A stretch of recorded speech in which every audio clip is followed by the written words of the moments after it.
guys, welcome to From My Lens. Today's podcast is called How to Overcome Procrastination. Everybody all knows the sentiment of having a gigantic rundown of to-dos and approaching deadlines. Yet we find ourselves becoming a victim of procrastination on a regular basis. Whether it is small or big task, it has become our second nature to procrastinate. Not that we deliberately do this to ourselves, but we end up wasting a large chunk of time on irrelevant undertakings or looking through our social media or trying to juggle multiple things all at once. Especially now that we are working remotely, it is extremely easy to fall back onto our old habits and become less productive.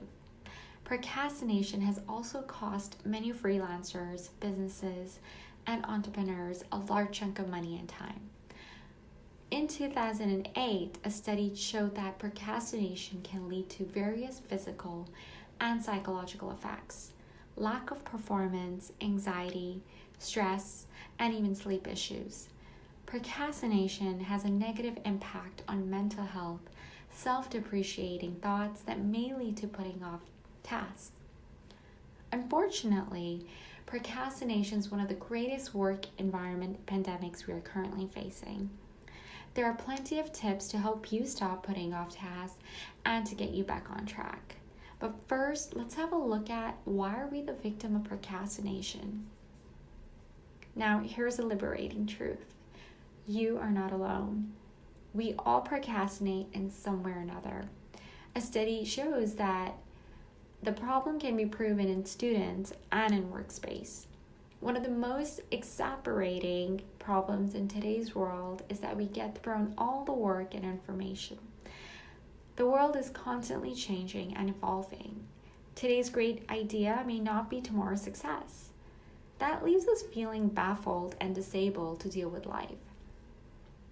We are so good at avoiding the negative emotions associated with work and dealing with anxiety or stress that comes with the effort of taking big task or fear of being able to meet tough deadlines. This sort of temporary feeling of escaping negative emotions can promote procrastination in many ways by making us abstain from getting started on a task in the first place. Too quickly, we end up draining our own energy, which leads to more procrastination. And before you know it, you're excessively worn out. I'll do this tomorrow, or as though you've already prepared to give up. Procrastination has a long-term negative effect on our minds. It isn't something that is fixed overnight. It requires our conscious effort to stop this. Now, I will be sharing 6 tips with you to help you put an end to this once and for all. Tip number 1, forgive yourself. Stop putting yourself down and dwelling in the past. Focus on the present, what you can control now. We all get thoughts like, I should have quit my job, or I should have started my own business, or why can't I meet my deadlines? And the list goes on and on. We keep feeding our mind with all these endless negative excuses and self-sabotaging ourselves that ends up costing us our psychological well-being. Simply forgive yourself and determine what you have been avoiding or putting off. Stress, fear, worry, lack of community, and accountability. Be real with yourself. Allow yourself to consciously be in charge. Embrace your vulnerability and come to terms with them. Think of what steps you can take to overcome your drawbacks. Tip 2, practice mindfulness. This is one of my favorite. One of the biggest savers for fear, anxiety, or depression is practicing mindfulness.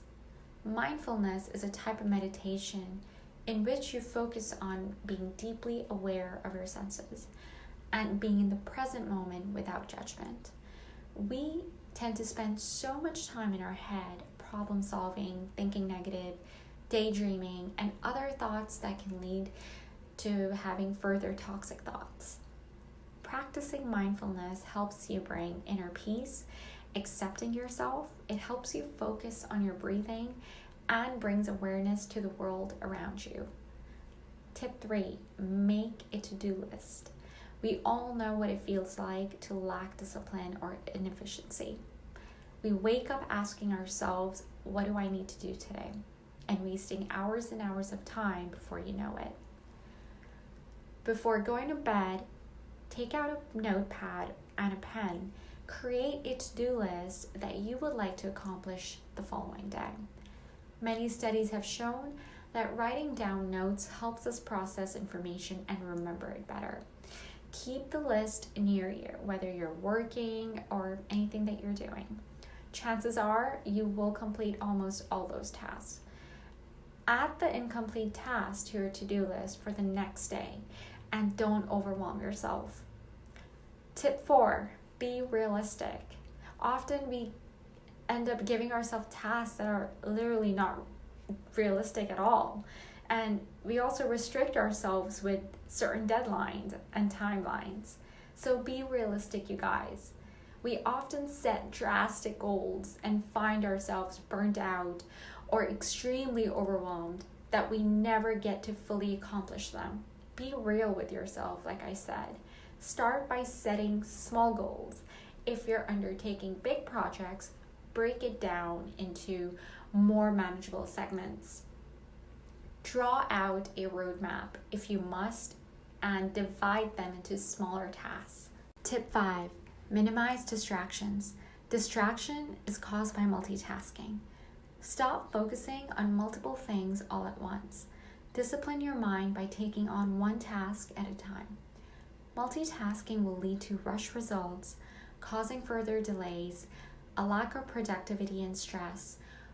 Trust me, we've all been there by working on few things at once, and we find ourselves getting distracted, whether it's your coworker that brings your productivity down or social media. When working on your tasks, make sure that you are limited with distractions around you.